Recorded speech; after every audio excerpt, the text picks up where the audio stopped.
Yep, I am the lucky guy who is gonna take this, the brand new Ford F-150 Lightning electric truck, on its first journey as a camping truck. On the previous episode, you saw how we converted it into an adventure rig with 4-wheel campers Project M. And now I'm leaving Woodland, California, and I'm on my way north towards Seattle. That's the first leg of the trip.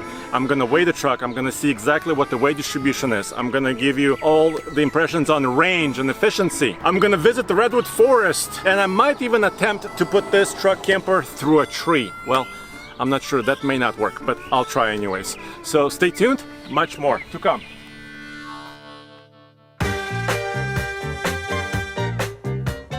On the way to California, my buddy Grant got the truck here. He went through Utah. He also went through Nevada. And then on my journey, I get to put some more stickers. And of course, California will come in a little bit, but I need to get on the road and hopefully hit the coast here in a few hours. Right, my first stop is going to be Redding, because I want to get a little bit of highway driving, see exactly how the truck handles with the camper. It says it's 143 miles away. I will have 24% remaining, or at least I should. I'm starting at about 84%. Well, there I am. I just jumped on the highway. This is Interstate 5 north of Sacramento and Woodland, and I enabled cruise control. Blue cruise turned on, and this highway is pre-mapped. Semi-autonomous driving with the camper. I don't hear a lot of wind noise with the camper. I was wondering about that, how that's going to behave. So far, pretty good going. I'm not touching the pedals. I'm not touching the steering wheel. I'm just relaxed and enjoying my beginning of my drive, and I set it at 65 miles an hour. I'll give you a quick update. I'm also gonna stop at a truck stop, and before I get much further, to get you a weight on this whole setup, and we'll find out more. We weighed this bone stock F-150 Lightning in Colorado at a certified scale like this. It was 6,800 pounds, 50-50 split. Let's see what it is now.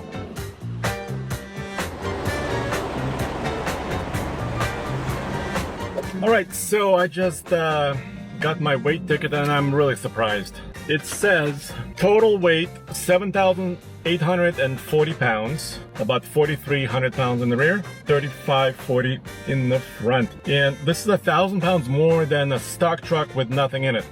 We do have an extension cable that's quite heavy. That's a 50-foot NEMA 14-50 extension cable.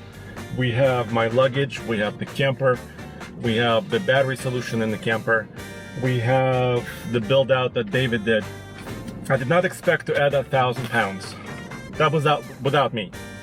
Both times it was just a truck. So I'm a little bit surprised, but the truck is sitting level and it's driving smooth as butter. But I think that weight is gonna be affecting efficiency. Okay, so my first little jaunt is now done. I went 48.6 miles and my efficiency is down. 1.4 miles per kilowatt hour versus approximately 2 miles per kilowatt hour if I was just empty on stock tires. So the combination of all-terrain tires, additional weight, and their dynamics of a higher camper above me, all of those things contributed to worse efficiency. I'm planning to remedy this if everything works out, and most places are actually there's a shortage of wind deflector fairings for the roof on the roof rack. But if everything works out, I'm gonna try to get that to improve and tell you a new number later. But now I'm gonna do my first charge. I just want to top off a little bit. I'm at about 45% before I go further towards the coast where there's not many chargers. Well guys, I went shopping at this wonderful Walmart, and now it's been about 37 minutes. I got 60 kilowatt hours delivered and up to 88%. So I'm about to leave. My charging slowed down to about 30 something kilowatts. So I don't need all the charge, I just need it to top off a little bit, and now I'm ready to hit the road and hopefully hit the coast here in a couple of hours.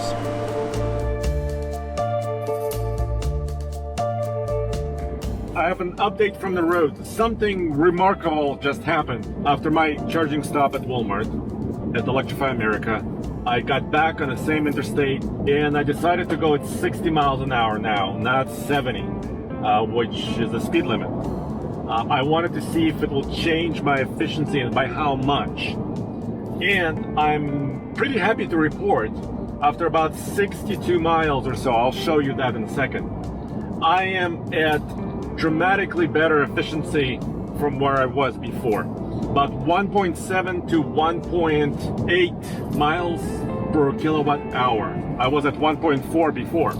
So I'm gaining like 25-ish% or so, 20% efficiency by slowing down by 10 miles an hour, which I think is quite remarkable. And you might be saying, this is dangerous. Andre, why are you driving 60 miles an hour? Well, here in California, I'm still in California, semi-trucks are regulated at 55 miles an hour. So I'm actually following a lot of convoys of trucks. So I don't feel unsafe, and I'm saving energy, and I'm still using Blue Cruise. As you can see, the truck is just kind of driving by itself. I have to watch, I have to just monitor it. There's basically a camera sensor is watching my face, make sure my eyes are pointing forward.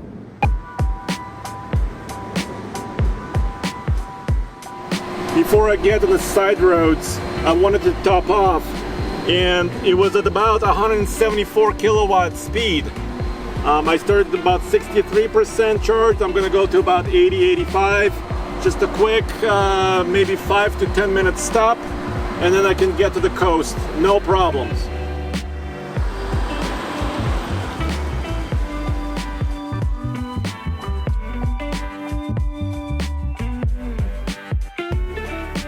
Eureka!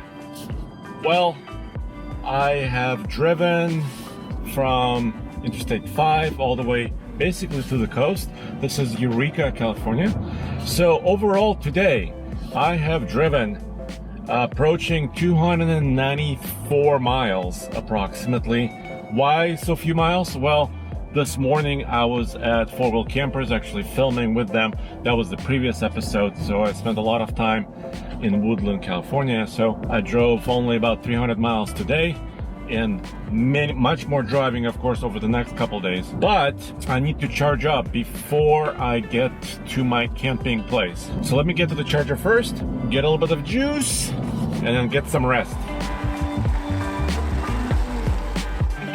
So here's what I learned on my final leg of today, is that I slowed down. I had to go over several mountain ranges from Redding, California to Eureka. I got about the same efficiency as I did going 60 miles an hour on a flat highway. And I went slower, about 45 miles per hour average.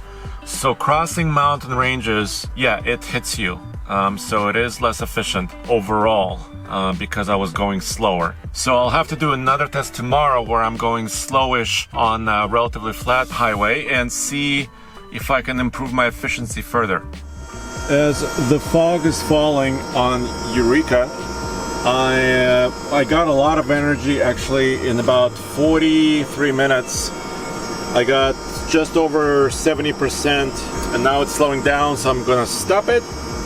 This is plenty.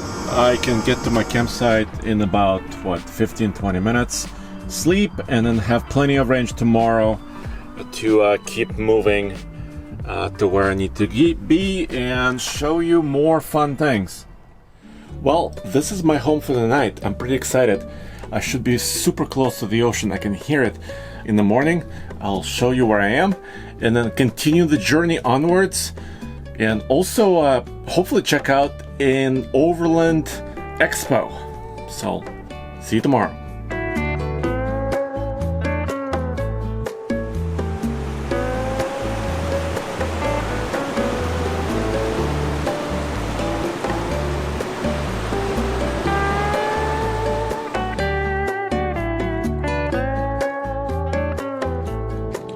I just left camp and I'm on PCH1, Highway 101 in California going north.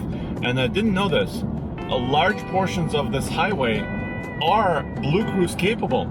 So this gives me an opportunity to have my true breakfast of champions. Carrots, apples, and nuts. Yeah, I'm gonna be very healthy from now on.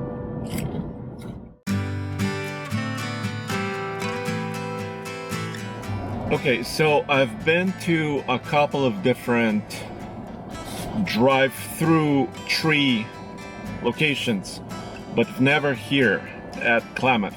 And whoa, these trees are amazing. Okay, a lot of people here just trying to experience the tree. Whoa, it's tall.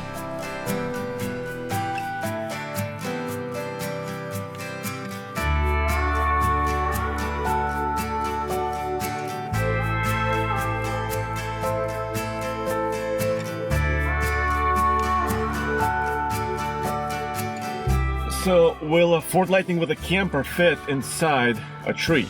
Let's find out.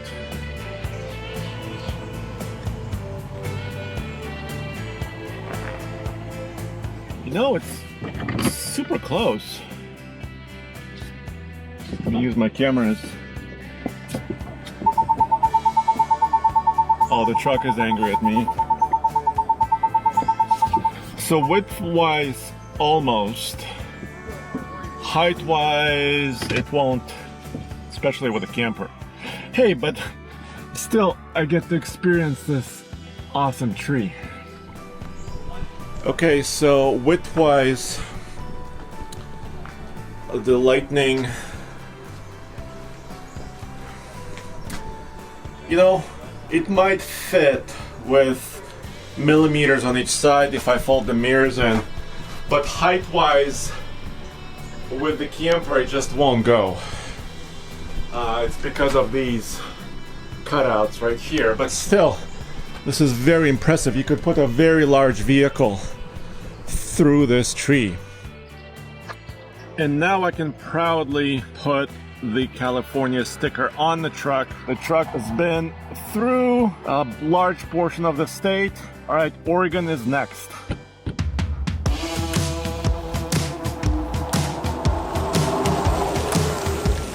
I gotta tell you, driving the Lightning through these twisty up and down turns on this highway going north on PCH1 and also Route 199, the suspension is just dialed in and the tires are working so well together. The Bay of Goodrich Trail Terrains TAs, the tire has some compliance still, even though it's a 20-inch wheel here on the Lariat F-150 Lightning. And yes, if I go super fast on straightaways on a highway or interstate, I'm losing efficiency. So I'm trying to watch my speed. But on this twisty road, this beautiful twisty road, I can actually push it a little bit through corners like a much smaller, much lighter vehicle. It shouldn't be possible. This truck weighs, with the camper and everything I have in it, 7,800 pounds like I showed you. And the suspension is dialed in, it's comfortable, it's next level. So I'm on a mission to improve efficiency on our Northern Lightning trip. So I went out and purchased this Thule system with a fairing. Actually, the guys over there gave me this for free. Basically, it's a used fairing, and I'm gonna fashion my own attachment to it. I just called David. I went to a home improvement store. I picked up a few things. Let me show you what I want to do. So what's going on here? Why do I have this used wind fairing? Well, I actually called 8 stores. Yes, 8. And none of them had a mounting solution for a Ford F-150. Everything was sold out. So I had to go with the store that actually had something, which is this one. And I'm glad that they were actually able to give me this used piece basically free of charge. And my goal is to actually attach this piece of material, shape it, paint it, and attach it. So I got some screws. I spent $55 on different sizes, cuts, all the material, a saw, and some paint. So let me get going.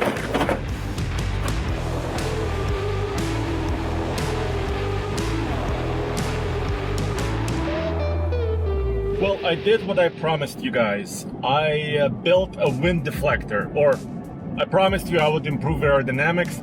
I have no idea if I did, but we're gonna find out. It only cost about $550 for the Thule rack system, about 2 hours of time, some gray hair, a small snack, and a headache, and I have myself a wing. And I'll let you know, I'm basically going at about 60 miles an hour. I'm gonna go on quite a jaunt, about 175 miles, and I'll let you know exactly what efficiency I'm seeing. Is it gonna be better than 1.8 miles per kilowatt hour? I really hope so. I'm gonna go to camp near Bend, Oregon, and then tomorrow go to the Overland Expo, show you some stuff there, and then I'll give you my update of how the wing is doing.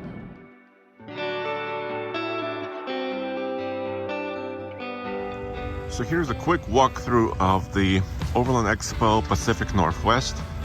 It's near Redmond, Oregon. You can see the beautiful peaks, the two sisters in the back, and just people enjoying it. This is actually near the end of the show, Sunday morning, and the variety of vehicles is quite spectacular as always. You have power wagons next to Siennas, next to original Raptors, built-up vans, FJ Cruisers, Broncos. Actually, there are a lot of Broncos now, and this is where I am hanging out.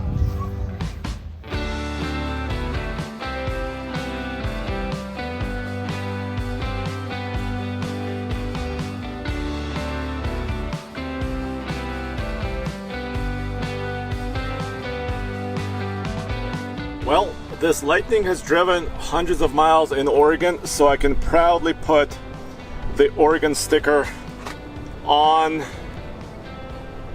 the glass. Bam! Oregon is a part of this journey, and really soon I'm gonna get into Washington State, and I'm gonna pass the baton to David and team, and they can continue.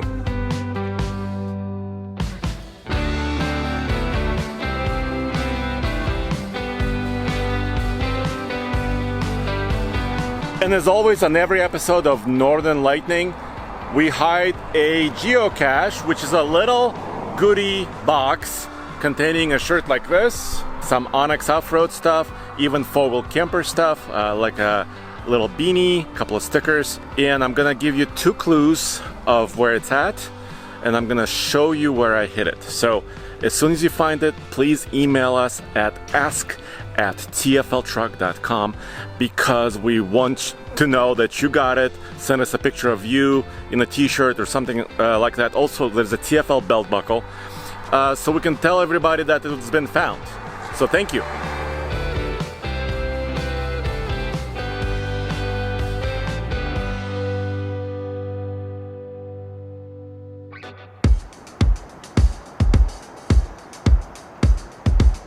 So I left Redmond, Oregon, the wonderful Overland Expo over there. I met so many really cool people. It's just a pleasure to be there. And now I'm going towards Portland. I'm almost in Portland, and up to Seattle, where my trip will end. I'll have to park the truck and then hand it off to David and team. And I'm doing this final thing I promised you, which is seeing my efficiency after I put that wind fairing on top of the roof.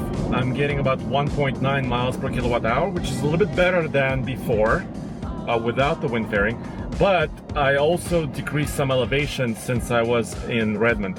So I'm gonna go another 170 miles, and I'll give you my final Result, just in a few seconds for you, 2.5 hours for me plus.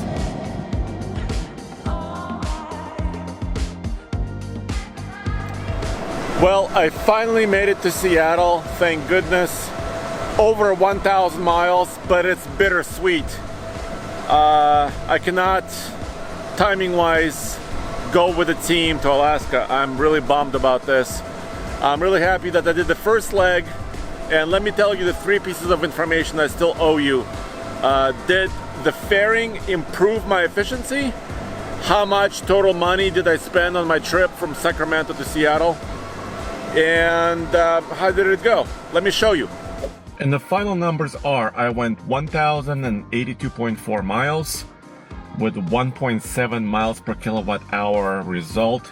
That was the total trip result. And I spent a total of $204.91, so $205.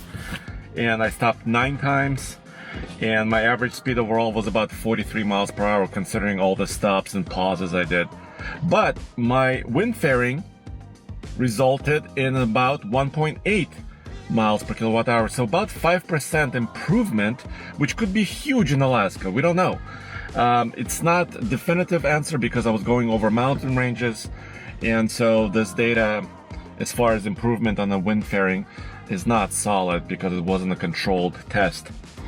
But still, stopping about 9 times in 1,100 miles and $205 to go that distance, which I think a gasoline truck or a diesel truck probably couldn't do it for that little money.